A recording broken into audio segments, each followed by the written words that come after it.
வணக்கம். இது த வெடவியாச ஆர்கைவ்ஸ். காலத்தால் மறக்கப்பட்ட ரகசியங்களையும் சொல்லப்படாத உண்மைகளையும் தேடிச் செல்லும் ஒரு ஆவணப் பயணம். இதிகாசங்கள், வரலாறு மற்றும் மர்மங்கள் என அனைத்து வகை கதைகளையும் ஒலி வடிவில் வழங்கும் உங்களின் டிஜிட்டல் நூலகம் இது. நீங்கள் ஒரு தீவிர கதை பிரியர் என்றால் இப்போதே எங்களோடு இணைந்து கொள்ளுங்கள். இன்று நமது ஆவணக் காப்பகத்திலிருந்து ஒரு இருண்ட பக்கத்தை புரட்டப் போகிறோம். இது கற்பனைக்கும் எட்டாத ஒரு திகில் அனுபவம். த டாக் ஃபைல்ஸ் வரிசையில் இன்று நாம் காணப்போகும் கதை உங்கள் தூக்கத்தை தொலைக்கலாம். விளக்குகளை அணைத்து விடுங்கள். இதோ இன்றைய திகில் ஆவணம் உங்களுக்காக. செந்தில் ராஜன் வாழ்க்கையை அதீதமாக நேசிப்பவன். தனியாக மலை ஏறுவது, காடு வழியாக நடப்பது, உச்சியில் நின்று குளிர்ந்த காற்றை மூச்சாக குடிப்பது, அவனுக்கு அதுவே உயிர். அடிவாரத்தில் இருந்து அவன் பயணம் தொடங்கியது. காலை, மதியம், மாலை, 11 மணி நேர நடை. காடு, அமைதி, இடையிடையே பறவைகளின் சத்தம். சில இடங்களில் யாரோ பார்த்து கொண்டிருப்பது போல ஒரு உணர்வு. ஆனா செந்தில் ராஜன் நின்றதே இல்லை. டால்பின் நோஸ், அதற்கு மேலே வட்டக்கானல். உச்சியை அடைந்தபோது உடல் சோர்ந்திருந்தது. ஆனா மனம் அசாதாரணமாக அமைதியாக இருந்தது. அல்தாஃப் கஃபே, சூடான உணவு, ஒரு பிளாஸ்டிக் பாட்டிலில் தண்ணீர், அவன் தங்கிய அறை, மேகங்களுக்கு மேல் ஒரு சிகரெட்.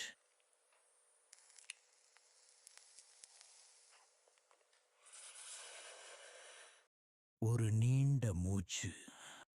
பிறகு அவன் படுக்கையில் விழுந்தான்.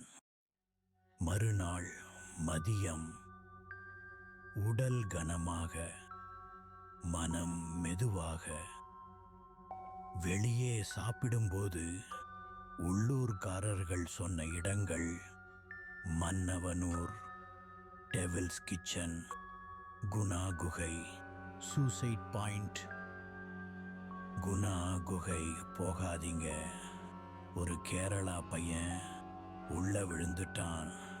அந்த வார்த்தை செந்திலின் மனதில் தங்கவில்லை.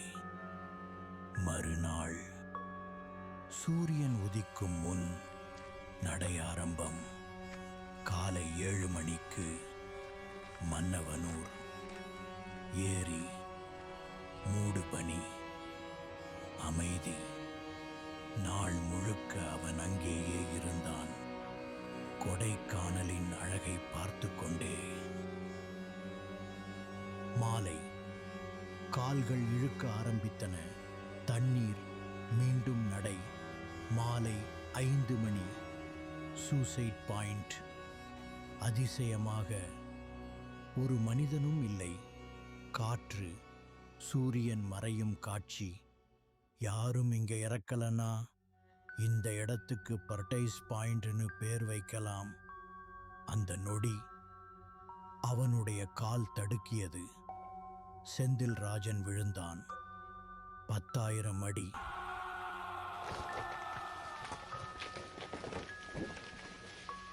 காடு, கிளைகள், மரங்கள். அவன் இவை அனைத்தையும் இடித்து கீழே விழுந்தான். அவன் இறக்கவில்லை. மாலை 5:30. இருள் சூழ்ந்தது. மழை துளிகள் அவன் முகத்தில் விழுந்தன. வாயை திறந்து வானத்தை பார்த்தபடி தண்ணீருக்காக காத்திருந்தான். 1 மணி நேரம் கழித்து அவன் எழுந்தான். மரத்தில் சாய்ந்து அமர்ந்தான். அப்போதுதான் பார்த்தான். தொடையின் சதை பிளந்து எலும்பு வெளியே தெரிந்தது. ஒரு கை முறிந்திருந்தது. வலி அவனை உயிரோடு திரும்ப கொண்டு வந்தது. பையில் கையை போட்டான். ஒரு மாத்திரையை எடுத்தான். வாயில் வைத்தான். விழுங்கினான். வலி மெல்ல பின்னால் நகர்ந்தது. மொபைல் டவர் இல்லை. பேட்டரி மரணம் நோக்கி. யாராவது இருக்கீங்களா? அவன் கத்தினான். ஒரு மணி நேரம் இடைவெளி இல்லாமல். காடு பதில் சொல்லவில்லை.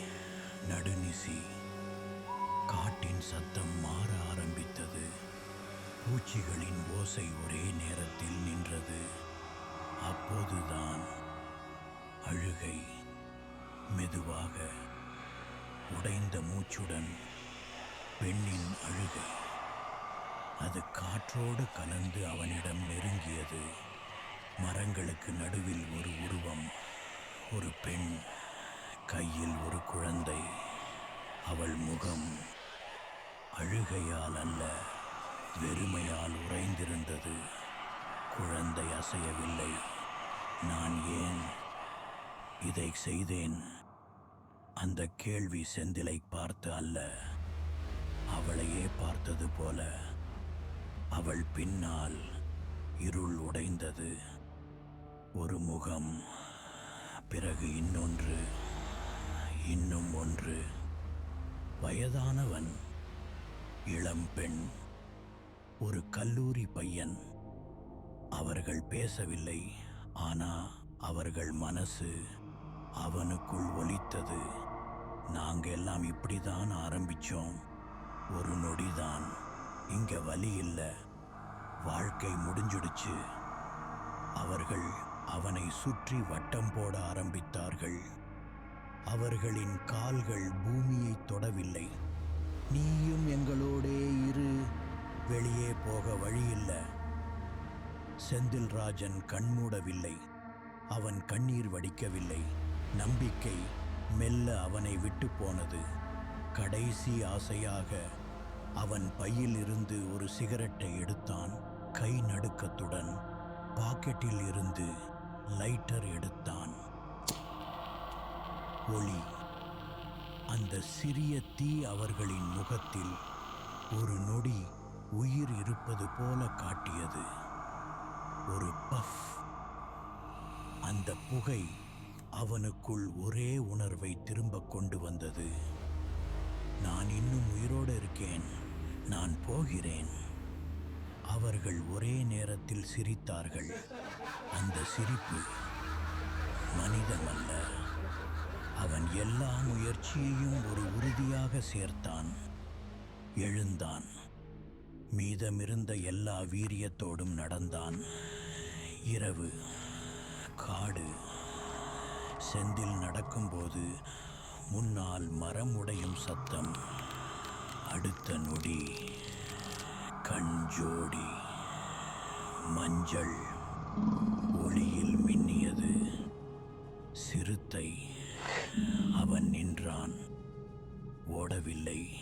ஓடினால் முடிவு. சிறுத்தை மெதுவாக சுற்றி வந்தது. இதுதான் உண்மையின் நொடி என்று அவனுக்கு தெரிந்தது. சிறுத்தையின் கண்களை நேருக்கு நேர் பார்த்தான். மரணம் உறுதி என்ற பயம் அவனை பயமற்றவனாக்கியது. ஒரு நொடி. சிறுத்தை தாவியது. செந்தில் கையில் இருந்த குச்சியை அதை நோக்கி அடித்தான். நகம் அவன் மார்பில் சுரண்டியது. வலி, இரத்தம். அவன் அலறவில்லை. அவன் பின்னால் விழுந்தான். சிறுத்தை இன்னொரு தாக்குதல் தயார் செய்தபோது அவன் கையில் இருந்த கல்லை முழு பலத்துடன் எறிந்தான். அது சிறுத்தையின் கணருகே பட்டது.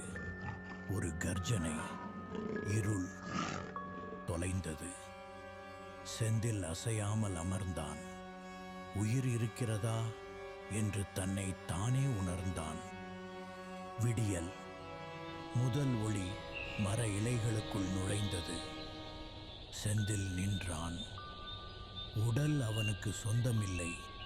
ஒவ்வொரு அடியும் ஒரு போராட்டம். ஒரு மரத்தை பிடித்து கொண்டு நடந்தான். கால் தரை தொட்டபோது உணர்ச்சி இல்லை. ஆனா மனம் ஒன்றை மட்டும் சொன்னது. இன்னும் ஒரு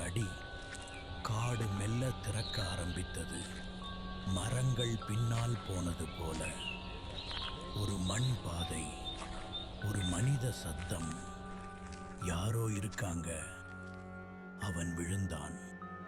இந்த முறை வலியால் அல்ல, பாதுகாப்பால். கைகள் அவனை தூக்கியது. குரல்கள், தண்ணீர், உயிர். செந்தில் ராஜன் உயிரோடு திரும்பினான். மீண்டும் சூசைட் பாயிண்ட். ஒரு பலகை. அதில் எழுதியிருந்தது, சாவை தேடி வந்தவர்கள் இங்கு சாவை காணவில்லை. வாழ்வை மறந்தவர்கள் இந்த காட்டை விட்டு போகவில்லை. இந்த காட்சியை பார். இறப்புக்காக அல்ல, வாழ்க்கையை மறுபடியும் நேசிக்க.